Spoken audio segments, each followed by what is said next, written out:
नमस्कार प्रिय मित्रों। आज हम सब आदिकाल के कुछ और प्रश्नों को हल करेंगे। पहला प्रश्न, जसहर चरित्र के लेखक कौन हैं? पुष्पदंत। और अन्य जो विकल्प हैं, स्वयंभू की रचना है पउम चर्वु, धनपाल की रचना है भविष्यत कहा, अब्दुल रहमान की रचना है संदेश राशक। दब्ब शहाव प्यास नामक अपभ्रंश के लिखित ग्रंथ की रचना किसने की? इसका आंसर होगा देवसेन। दब्ब शहाव प्यास देवसेन की रचना है। ये अपभ्रंश में लिखित ग्रंथ है जिसे माइल धवल यानी देवसेन ने लिखा 933 ईस्वी में। श्रावकाचार्य की भी रचना इन्होंने किया ही, देवसेन ने ही, जिसमें श्रावकाचार्य में 250 दोहे हैं। और इनके अन्य ग्रंथ हैं नय चक्र, दर्शनसाल, भाव संग्रह, तत्वसार आदि। इसी में आशुक कवि की रचना है चंदन बाला रास, शालिभद्र सूरी की रचना है भारतेश्वर बाहुबली रास, जिन धर्म सूरी की रचना है स्थूलिभद्र रास। संदेश राशक किस प्रकार का ग्रंथ है? मित्रों, खंड काव्य है संदेश राशक। संदेश राशक अब्दुल रहमान रचित खंड काव्य है और ये काव्य कालिदास द्वारा रचित मेघदूत से प्रेरित है, जिसमें हिंदू मुसलमान दोनों धर्मों के तत्वों का सम्मिश्रण है। आलवार संतों की संख्या कितनी मानी गई है? आलवार संतों की संख्या 12 मानी गई हैं। आलवार तमिल कवि एवं संत थे। इनका काल 6वीं से 9वीं शताब्दी के बीच है और इनके पदों का संग्रह दिव्य प्रबंध कहलाता है। कैमाशवध किस ग्रंथ की प्रमुख घटना है?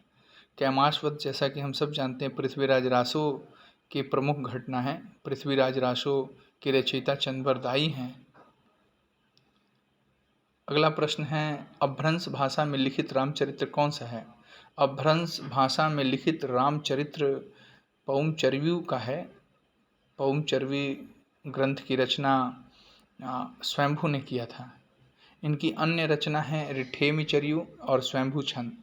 स्वयंभू को अपभ्रंश का वाल्मीकि तथा व्यास भी कहा जाता है।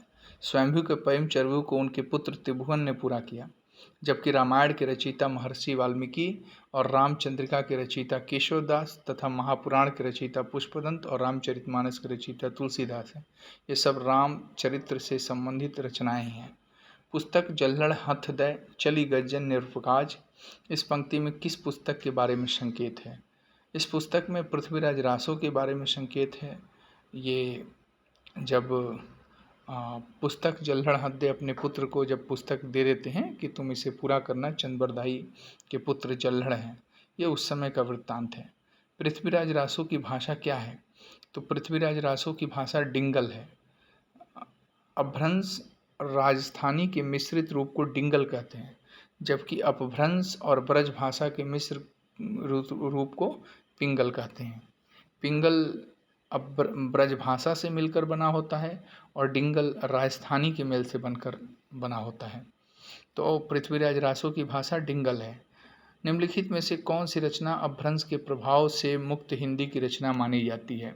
बीसल देवरासो मुक्त हिंदी की रचना मानी जाती है, जिसकी रचना नरपति नाल ने 1212 ईस्वी में श्रृंगारिक रचना के रूप में किया। इसी में पहली बार 12 मासा का वर्णन मिलता है।